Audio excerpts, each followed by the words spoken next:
যখন বলতাছে যে আইসিইউতে রাখতে হবে তখন আমরা বলতাছি যে আইসিইউতে রাখতে হবে, এখানে কি বেড খালি নাই? বলতাছে এখানে বেড খালি নেই কা। মাস্কটা খুলে বলেন তাহলে আপনার কথাটাও ক্লিন হবে। না আচ্ছা ঠিক আছে, আপনি মাস্কটা খুলে সমস্যা নাই, মাস্ক ওনার চেহারা নেওয়া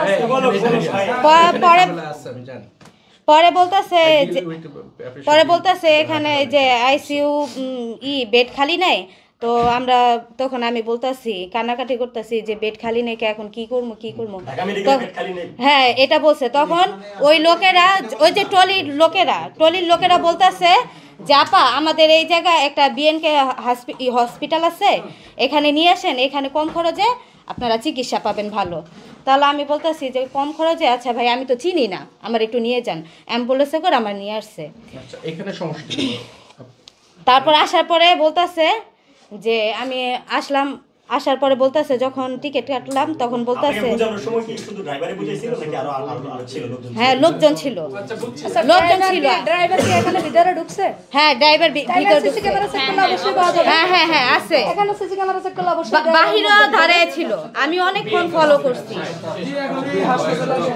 তারপর আমারে বলতেছে ৫,০০০ টাকার বেটের কথা বলছে, ৫,০০০ বেটের টাকার কথা বলছে। তখন আমি বলছি ৫,০০০ টাকা, বলতেছে সম্পূর্ণ এই ওষুধ বা অল ওভার খরচ মানে ১২,০০০ টাকার ভিতরে হয়ে যাবে। হ্যাঁ কমপ্লিট। হ্যাঁ পরে আমি চিন্তা ভাবনা করলাম তাহলে যদি এই ৮-১০,০০০ টাকা যেহেতু হয়ে যাইব তাহলে আমি এখানেই চিকিৎসা করি। এখন পরে বলতেছে, তখন আমি বলছি আমাদের রোগী আমরা রাখবো না, তাদের কথার হ্যাঁ না, তারা বলতেছে ৬,০০০ টাকা বেট। আমি ৬,০০০ টাকা কেন হবে? আপনারা বলছেন না যে ৫,০০০ টাকা, এখন ৬,০০০ টাকা বলতে কয়। তারা যদি বলে ৩,০০০ টাকা রাখবে ৩,০০০ টাকাই, যদি বলে ৬,০০০ টাকা ৬,০০০ টাকা। এখানে আমাদের আমি কি আমরা যখন ফার্স্ট এখানে আসলাম তখনই বলছে ৫,০০০ টাকা বেড, এখন কেন আবার না না না ওরকম না। তারপর বলতেছে আচ্ছা ঠিক আছে, এটা গেল। যাওয়ার পরে আবার বলতেছে যে আপনারা যদি আমরা যদি না রাখি তাহলে আপনারা যদি না রাখেন তাহলে আপনারা বেডের ভাড়া দিয়ে যাবেন। তাহলে আমরা যদি রুগীকে না রাখি তাহলে বেডের মানে ১ ঘন্টা হলো বেডের ভাড়া দিয়ে যেতে হবে ৬,০০০ টাকা। আমার একটু কথা বলি, আমি তো এই যে আপু একটু শুনেন, আমার একটু শুনেন।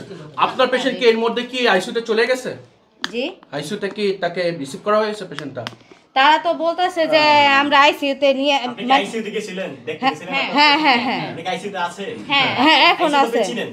জি জি আছে আছে পেশেন্ট। তার মানে আপনারা ভর্তি হয়ে গেছেন ওর মধ্যে? কি আপনার কি পেশেন্টকে নিয়ে ভর্তি করে ফেলছেন? হ্যাঁ ভর্তি করে ফেলছেন। আচ্ছা করে ফেলছেন, তারপর বলতেছেন আপনারা থাকবেন না? হ্যাঁ আচ্ছা না না আমরা বলছি ৫টা বাজে চলে যাবে, আমরা বলতেছি 5টা বাজে, কারণ আমরা যখন বলছে যে কম টাকা খরচ, আমরা এখন দেখি অনেক টাকা পড়ে যাইব। আমরা এর জানতে চাইছি না শুনেন। আচ্ছা আপনার হচ্ছে ভর্তি করে ফেলছেন, তখন আপনাকে হয়তোবা রিসেপশন বা এখানকার যে ম্যানেজার আছে সে হয়তো বলছে যে আপনি যদি চলে যেতেন সমস্যা নাই, এক পর্যন্ত যে বিলটা আছে সেই বিলটা দিতে হবে। এই কথা কি বলছে? ৪০,০০০-৫০,০০০ টাকা হয়ে যায় না, কত আসছে আপনাদের? আমাদের বলে না, আমি বলতাছি যে কত আসছে বলেন না। আপনারা সিসি ফুটেজ আপনারা চেক করেন। আমাদেরকে বাইরে বসে বলছেন যে আপনি তাদের কাছে বিলের পরিমাণটা জানতে চাচ্ছেন, সেটা কি আপনাকে কতবার বলছে কিনা, কতবার জিজ্ঞাসা করছেন? আমি অনেকবার জিজ্ঞাসা করছি, তারা বলে না কেন বলেন নাই? বলে না। কে আপনি কার কাছে চাইছেন সেটা আমাকে একটু বলেন। আমার এখানে রিসেপশন কেন দেবে না? ওনার কাছ থেকে জিজ্ঞেস করা দরকার নেই, আপনি বিল বলেন নাই কেন? আপনি এত এগ্রেসিভ হওয়ার দরকার নেই। আমি জানতে চাইছি বিলটা আমার রিসেপশন দেয়নি। আপনি কার কাছ থেকে জানতে চাইছিলেন বিলের প্রাইসটা কত হইছে? এই যে এইদিকে লোক আছে। হ্যাঁ চিনেন হ্যাঁ চশমা কালো গুলো করে। সরি আপনাদের লোক, তাহলে আপনি না, রিসেপশনে তো মানুষ আছে, আপনাকে বিল দেয়নি?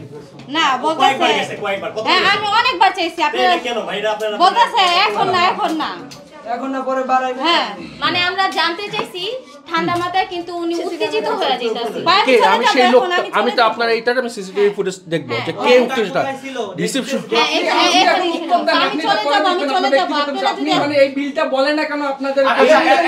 দরকার নাই ভাই, কথা শেষ, আমাদের যা পাওয়ার ভাই। আপনাদের পেশেন্ট কি থাকবে না নিয়ে যাবেন? আচ্ছা পেশেন্ট দিয়ে দেন। ঠিক আছে, আর ডাক্তার যদি লাস্ট ভিজিট করে পেশেন্ট দিয়ে দেন। হ্যাঁ ঠিক আছে, এটা নিয়ে আমার সমস্যা নেই। মানে আপনাদের আর এই যে অতিরিক্ত বিল জানি আদায় আমার শোনেন, আমি একটা যে সেই জন্য বলতেছি, এখানে যে অতিরিক্ত বিলে ঝামেলা হওয়ার জন্য কিন্তু আমরা বিলের পুরো চার্টটা দিয়ে রাখছি। শিক্ষিত আপনাদের ওই যে রিসেপশন থেকে রিসেপশনের রুমের সাথে আপনারা কতদিন পর পর কথা হয়? রিসেপশনে আমার লোক চেঞ্জ হতেই পারে, ঠিক আছে? রিসেপশনে শোনেন, আমি প্রত্যেকটা লোককে ম্যানেজ করে রাখতে পারবো না। আমার এখানে রুগী হচ্ছে, আমার এখানে বরকটা শোনেন, রুগী হচ্ছে শোনেন, আমি আমার রুগী হচ্ছে আমার বরকটার জায়গা, যেটা দিয়ে আমার আলটিমেটলি আমরা চলে, হসপিটাল চলে। যেহেতু সেই জন্য কিন্তু আমরা বলা হয় যে রিসেপশনে আমরা বলি যে, বা এমনকি সিস্টার, নার্স, ডক্টর সবাইকে বলা হয় যে রুগীর সাথে ভালো ব্যবহার করে। তারপরে মিসবিহেভটা কেন?